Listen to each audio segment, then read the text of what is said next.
Kailan kaya darating ang panahong tunay nang makakalaya ang aking bayan?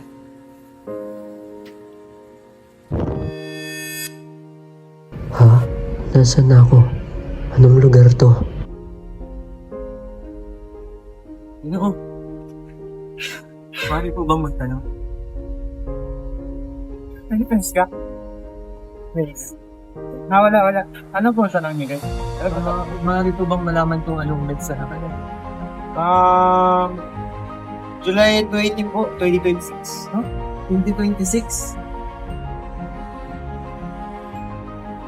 Wala pa rin sapat na gamit sa paaralan at kulang pa rin ang suporta.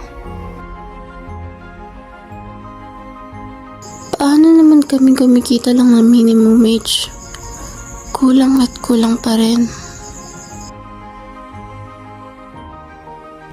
Pamahal ng pamahal ang mga bilihin.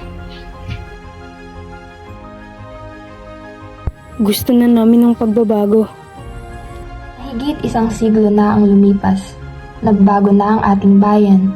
Ngunit sa likod ng mga gusali at makabagong teknolohiya, naroon pa rin ang trapiko, polusyon at basurang sumisira sa ating kapaligiran. Ito ba ang Pilipinas na ating pinapangarap? Kung tunay nga nating mahal ang bayan, panahon na upang kumilos. Dahil ang pagbabago ay hindi lamang hinihintay, ito ay sinisimulan.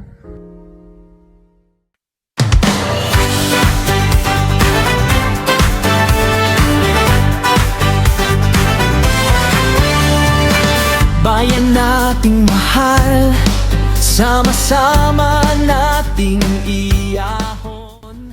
Dati sandata ko'y panulat, ngayon ang magiging sandata ko'y inyong mga boto.